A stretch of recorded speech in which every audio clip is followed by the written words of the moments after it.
or so. Okay. Cheers, thank you.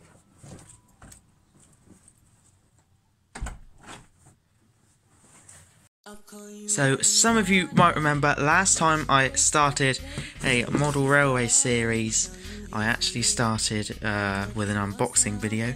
So that's what I'm going to do today. I'm not going to tell you anything about it, just going to get my knife out. Let's get in with the unboxing. In here is the logo. I'm going to go from this end.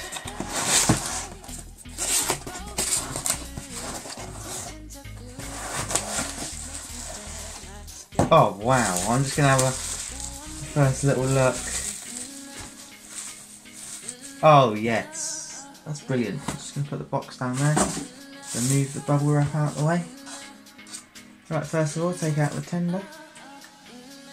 Tender drive, I don't really mind. Tender body, a little bit loose. Spuffers aren't sprung, which is fine, I don't really mind. Let's just take the logo out. Very nice. So there is the logo. I'll spin it around the right way for you. Just put the tender on like that. So this is the Duchess of Sutherland. The smoke deflector here is a little bit loose. I will fix that with some glue. That's absolutely fine. The handrail seems fine. Just going to look in the cab a second. As you might be able to see, a little bit of cab detailing, but not painted. So again, that might make a nice, interesting product. Other than that, it's a lovely logo. If I just show you the front, you'll be able to see there's some bulbs there for lights. Yes, this does have working lamps. So what I'm going to do is I'm just going to get a little bit of traction in it. I don't want to keep scratching the wheels. Put it on the track. So there is the logo. So like I said, Duchess of Sutherland, working lamps on it. What a lovely logo. It might be old, but I tell you what, there's a lot of people who go, oh, I really like detail on my layout, and they might try and slate me for buying a really old logo. But I don't really care. For me, it's not about that. For me, it's just the running of the trains and the enjoyment of the trains. I don't really care too much about it. At the end of the day, it's a model train, and look at it. It's got working lamps at the end of the day. Who really gives a toss? But without further ado, let's take her up onto the layout upstairs or in the loft that I haven't actually shown you yet. I've done a little bit of work, it's not finished. The track's not fully laid or anything yet, it's still a lot to do, but it's just so I can run some trains. I'll take you upstairs, I'll show you that. Last series, you might remember, I started with unboxing the Mallard. This series I'm starting with unboxing the Duchess of Sutherland. I'm going to get a nice crew to go in the cab. Some nice vacuum pipes on it as well. Real cold in the tender. And it'll fit right in with my locos, apart from this LMS, and I've got LMER and Great West and stuff. But oh well. As you can see, nothing down there if I bring the Duchess towards us. You might be able to see on the front of her. Working lamps! Woo! Really happy with my purchase from Hatton's then. Gives the king a little bit of a break. He's been pulling the Express for a while. So nice to hand over to a nice LMS logo, Duchess of Sutherland. Mallard parked in this bit of the station. Now is actually going to be an end-to-end layout. So it comes around here and gets behind me, there, behind me, and all the way up there. And as I showed you earlier, there is actually a light up there. I just turned it off to show you the lamps. It's going to go to around over there somewhere, right at the back. So an end-to-end layout. It's going to be pretty cool. It's going to be a big layout, but it's the way I like it. Working lamps.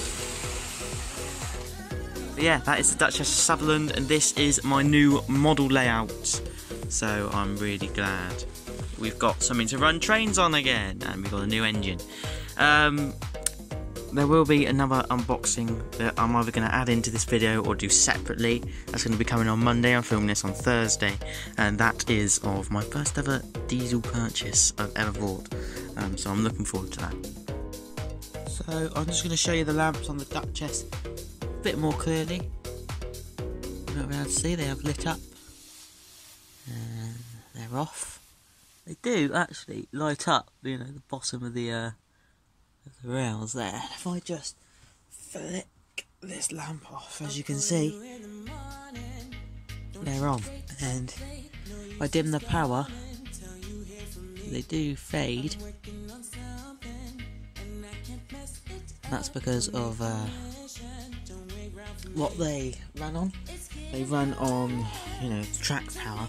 The reason why the train's not going is because the tender's not actually attached, so I can still have the power on, because the pickups and the tender drive are in the wheels of the loco, and you might be able to see down there in the coupling there's a metal bit which goes on to the tender peg, which is also metal, and that conducts your electricity round into there. But yeah, I mean, if we actually look at the Duchess of Sutherland, look at that. Fair bit of detailing here, just on the really nice paint job. I really like the paint job. Obviously smoke deflectors. Not quite sure if this is as big as the Mallard. I think it's the same wheelbase in a 4662. The Mallard's got a bigger tender with 4 wheels. This one's only got 3. But yeah, same wheel configuration. So we got 4 and then 6 and then 2 at the back, just below the cab there. This is on a separate bogey as well. So if anything, it's actually harder to put on the track than the Mallard. To show you the body job I've done just to hold some track up. You know, this is certainly not what it's going to be finished like. So the trains go along the they come along the curve, come along here, across here. This line stops here. That's the DCC line, and then the analog line carries on. I just flick the flash on. There we are. So it goes all the way to the back. And what I want my thingy to be is I want it to come down all the way here now, and then from this beam here, roof rafter, I'm gonna have, you know, a tunnel similar to where that one is. Then comes back, and here's going to be a fiddle yard from here to the back wall.